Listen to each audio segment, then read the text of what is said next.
एक शहर में एक छोटा सा परिवार रहता था। शालू स्कूल जाने लायक हो गई थी। एक दिन दोनों इसी बारे में घर पर बात करते हैं। अब हमें शालू को स्कूल में डाल देना चाहिए। वैसे तो वो पड़ोस वाली शीला दीदी है ना, वो बता रही थी यहाँ से थोड़ी दूर पर छोटे बच्चों का स्कूल खुला है। अच्छा, ऐसी बात है तो हम कल चल कर दिखाते हैं। अगर सब सही हुआ तो हम शालू को उसी स्कूल में डाल देंगे। अगले दिन रवि और शीला दोनों शालू को लेकर उस स्कूल में जाते हैं। स्कूल बहुत ही सुंदर है। वहाँ बहुत बड़ा खेलने का मैदान जिसमें तरह तरह के झूले होते हैं। शालू तो ये सब देखकर ही बड़ी खुश हो जाती है। मम्मी पापा, मुझे इसी स्कूल में पढ़ना है। ओह हो, देखो तो जरा, इसे अभी से स्कूल में पढ़ने की कितनी जल्दी हो रही है। थोड़े दिन बाद जब मन भर जाएगा ना, तो फिर स्कूल के नाम से ही रोना शुरू हो जाएगा। ये तो सही बात है। चलो खैर अभी अंदर चलो, मैडम से बात करनी है। दोनों अंदर जाकर प्रिंसिपल से बात करते हैं। रवि और सीमा को स्कूल बहुत ही पसंद आता है, तो वो उसी दिन शालू का उस स्कूल में एडमिशन करवा देते हैं। अगले दिन से शालू स्कूल जाना शुरू कर देती है। उसका पहला दिन होता है तो वो बड़ी ही खुश होती है। सीमा उसे स्कूल छोड़ने जाती है। स्कूल पहुंचते ही स्कूल के गेट पर एक टीचर खड़ी होती है। हेलो, मेरा नाम अनामिका है। मैं शालू की टीचर हूँ। आप स्कूल के अंदर नहीं आ सकते, बस बच्चा ही स्कूल में एंट्री कर सकता है। तो आप शालू को छोड़ जाइए, मैं इसे क्लास में ले जाऊंगी। अच्छा, ऐसी बात है, तो आप इसे ले जाइए। बाय मम्मी, छुट्टी में मुझे लेने आना। हाँ मेरी प्यारी बच्ची, अच्छे से पढ़ाई करना। टीचर शालू को पीछे के रास्ते से होती हुई एक सुनसान जगह ले जाने लगती है। तभी शालू बोल पड़ती है, मैडम मेरा स्कूल तो वहाँ है ना? हाँ बेटा, पर आपकी क्लास का रास्ता यहाँ से है। अगर आप वहाँ से जाओगे तो बड़े बच्चे आपको बहुत परेशान करेंगे। क्या आप चाहते हो आपको बड़े बच्चे परेशान करें? नहीं मैडम। तो फिर बस चुपचाप मेरे साथ चलती रहो। टीचर शालू को लेकर क्लास में जाती है। वहाँ पहले से ही काफी सारे बच्चे होते हैं। सभी बच्चे शालू की तरफ देख रहे होते हैं और सब बहुत ही डरे हुए लग रहे होते हैं। शालू तो हर बात से अनजान बस अपने नए स्कूल की खुशी में पागल हो रही होती है। उसे क्या पता होता है कि उसकी खुशी भी बाकी बच्चों की तरह गायब होने वाली है। चलो तुम उधर सीट पर जाकर बैठ जाओ। ठीक है मैडम। शालू अपनी सीट पर जाकर बैठ जाती है। उसके बाद टीचर बच्चों को पढ़ाना शुरू करती है। वो एक चौक उठाती है और ब्लैक बोर्ड पर एक मुश्किल सा सवाल लिखती है। उठो राहुल, चलो जल्दी से मुझे 1 मिनट के अंदर अंदर ये सवाल सॉल्व करके दिखाओ। ये तो बहुत मुश्किल है, मैं कैसे करूँगा? मुझे तो गिनती भी नहीं आती। मुझसे जुबान लड़ाएगा? तेरी इतनी हिम्मत? टीचर की आंखें गुस्से में लाल हो जाती हैं और धीरे धीरे वो तो एक चुड़ैल का रूप ले लेती है। गुस्से में वो राहुल के बाल पकड़ती है और उसे खींचते हुए सबके सामने लाकर खड़ा कर देती है।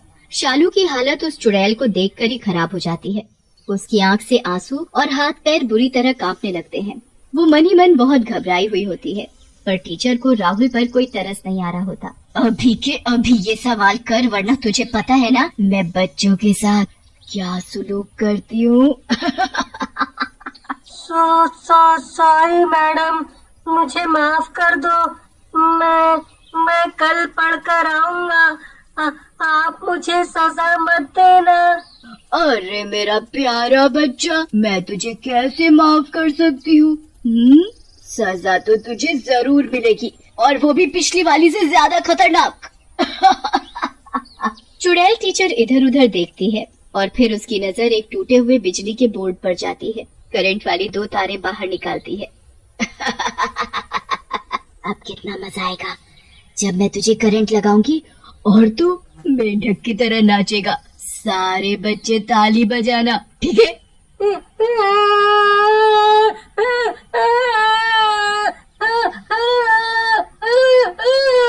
नहीं मैडम, ऐसे मत करो प्लीज मैडम, मुझे करंट मत लगाओ। सब बच्चे राहुल को ऐसी हालत में देखकर बड़े घबराए हुए होते हैं, पर चुड़ैल को राहुल के रोने से कोई फर्क नहीं पड़ता। वो दोनों तारों को राहुल के हाथों पर लगाने लगती है। राहुल जोर जोर से चिल्लाने लगता है और सॉरी बोलता रहता है, पर चुड़ैल को उसे ऐसे चिल्लाते देख और मजा आता है। वो बार बार उसे करंट लगाती है और बड़ी खुश होती है। वो तब तक ऐसा करती है जब तक राहुल बिल्कुल बेहोश नहीं हो जाता। उसके बाद वो शालू को खड़ा करती है। अरे मेरी प्यारी बच्ची, मैं तुझे कैसे भूल गई? तेरा तो आज पहला दिन है और मैंने तेरा स्वागत भी नहीं किया। ये तो बहुत गलत बात है। मुझे मम्मी के पास जाना है। मुझे मम्मी चाहिए। चुप! बिल्कुल चुप। अगर जरा सी भी आवाज निकाली तो तुझे गंजा कर दूंगी, समझी? और हाँ, अगर किसी बच्चे ने घर जाकर कुछ बोला तो फिर मैं उसको खिड़की के बाहर उल्टा लटका दूंगी और चूहे वाले कमरे में अकेला बंद कर दूंगी। शालू डर के मारे चुप हो जाती है, पर उसकी आंखों से आंसू निकलना बंद नहीं होते। चुड़ैल शालू को बहुत मारती और डराती है। पूरे दिन वो किसी न किसी बच्चे को मारती ही रहती है, जैसे ऐसा करने से उसे कितना मजा आ रहा हो। इतना करने से भी उसका मन नहीं भरता और वो अपने एक बड़े से बैग से एक डंडा निकालती है। पर तभी स्कूल की बेल बज जाती है। बच गए तुम लोग, जाओ जाओ अब यहाँ से। और हाँ, अगर किसी को बताया तो सब बच्चे खुशी से क्लास से बाहर भागते हैं और सब गेट पर जाकर अपने मम्मी पापा को जाकर चिपक जाते हैं। शालू भी अपने मम्मी पापा को देखते ही उनके गले लग जाती है। वो बहुत ही घबराई हुई होती है और पूरे रास्ते बिल्कुल चुपचाप रहती है। सुबह तो तुम इतना खुश थी, पर अब इतना चुप क्यों हो? क्या हुआ, कोई बात है क्या? स्कूल अच्छा नहीं है क्या? नहीं वो मम्मी वो नहीं कुछ नहीं, स्कूल अच्छा है, मैडम भी अच्छी है।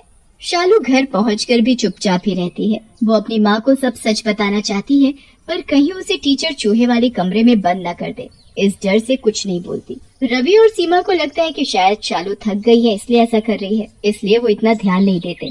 पर अगली सुबह जब दोबारा स्कूल जाने का टाइम होता है तो शालू तो स्कूल जाने से घबराने लगती है। मम्मी, वो मेरे पेट में दर्द है, मुझे स्कूल नहीं जाना। देखा, मैंने कल ही आपको बोला था ना कि थोड़े दिन बाद ही इसके स्कूल ना जाने के बहाने शुरू हो जाएंगे। आज तो दूसरा ही दिन है। नहीं मम्मी, सच में मेरे पेट में दर्द है। सीमा शालू का एक बहाना नहीं सुनती और जबरदस्ती उसे स्कूल छोड़ आती है। वहाँ फिर से वही टीचर उसे क्लास में ले जाती है और फिर क्लास में जाते ही चुड़ैल में बदल जाती है। उसके बाद उसका वही बच्चों पर अत्याचार शुरू हो जाता है। वो बच्चों को मारती, पीटती और खूब डराती। बच्चे कभी भी डर की वजह से घर पर नहीं बता पाते थे और न शालू कभी बता पाती थी। ऐसे ही बहुत दिन निकल जाते हैं और अब सीमा और रवि को शक होने लगता है कि आखिर ऐसी क्या बात है कि उनकी बेटी इतना चुप और डरी हुई क्यों रहती है। एक दिन सीमा अचानक स्कूल की छुट्टी होने से पहले ही पहुंच जाती है और रिसेप्शन पर जाकर मैडम से बात करती है। मैडम, मेरी बेटी शालू को प्लीज भेज दीजिए। वो दरअसल हमें अचानक कहीं जाना पड़ रहा है, इसलिए मैं जल्दी आ गई। कौन शालू मैडम? मेरी बेटी शालू। पिछले महीने ही मैंने इस स्कूल में उसका एडमिशन करवाया है, वो नर्सरी में पढ़ती है। मैं अभी पूछ कर बताती हूँ मैडम। वैसे मुझे हर बच्चे की जानकारी रहती है और मैं किसी शालू को नहीं जानती। रिसेप्शनिस्ट फोन करके पूछती है तो पता चलता है कि शालू नाम की कोई बच्ची नर्सरी क्लास में नहीं पढ़ती। मैंने बोला था ना मैडम आपको कि यहाँ नर्सरी क्लास में कोई शालू नाम की बच्ची नहीं पढ़ती। सीमा तो ये बात सुनकर घबरा जाती है। वो स्कूल में शोर मचा देती है। उसके बाद प्रिंसिपल वहाँ आ जाती है और सीमा से पूछती है कि वो शोर क्यों मचा रही है। स्कूल वाले बोल रहे हैं कि मेरी बेटी यहाँ नहीं पढ़ती, जबकि मैं रोज उसे स्कूल छोड़कर जा रही हूँ और छुट्टी में मुझे वो वही गेट पर मिलती है। आपको तो याद होगा ना मैडम, मैं और मेरे हस्बैंड दोनों आए थे एडमिशन करवाने। अरे हाँ, मुझे याद आया, आप तो उसका उसी दिन एडमिशन करवा कर गए थे, पर आपकी बच्ची अगले दिन स्कूल ही नहीं आई मैडम। हमें लगा शायद आपका मन बदल गया होगा। पूरे स्कूल में शोर मच जाता है और सब जगह शालू को ढूंढा जाता है, पर शालू कहीं नहीं मिलती। फिर स्कूल की छुट्टी हो जाती है तो सीमा देखती है कि उसकी बेटी पीछे के रास्ते से आ रही है। शालू, मेरी बच्ची, मिल गई मेरी बेटी। तू कहाँ थी मेरी बच्ची? उसके बाद प्रिंसिपल शालू को खुद बिठाकर उससे सब पूछती है कि उसकी क्लास कहाँ है। शालू उन्हें पीछे के रास्ते से ऊपर अपनी क्लास लेकर जाती है तो प्रिंसिपल सब समझ जाती है। मैं सब समझ गई हूँ कि आपकी बेटी के साथ क्या हुआ है। दरअसल यहाँ पहले एक क्लास होती थी और उसमें अनामिका नाम की मैडम बच्चों को पढ़ाती थी। वो बच्चों को बहुत बुरी तरीके से मारती थी और जब एक बच्चे के पेरेंट्स ने उसकी कंप्लेंट की तो हमने उसे स्कूल से निकाल दिया। उसने स्कूल में बहुत हंगामा किया और निकलने से मना कर दिया। जब हमने उसकी एक नहीं सुनी तो एक दिन उसने आखिरी दिन में अपनी क्लास के सारे बच्चों को जहर देकर मार डाला और खुद भी फांसी लगाकर आत्महत्या कर ली। उसके बाद वो क्लास हमने हमेशा के लिए बंद कर दी थी। पर शालू तो अपने साथ पढ़ने वाले बच्चों के बारे में हमें बताती थी। तो वो बच्चे कौन है? वो वही बच्चे हैं जो सब मर चुके हैं। सीमा के पैरों तले जमीन ही खिसक जाती है। अगले दिन प्रिंसिपल शांति पाठ करवाकर उस चुड़ैल को वहीं बंद कर देती है। उसके बाद जब शालू स्कूल जाती है तो कभी नहीं डरती।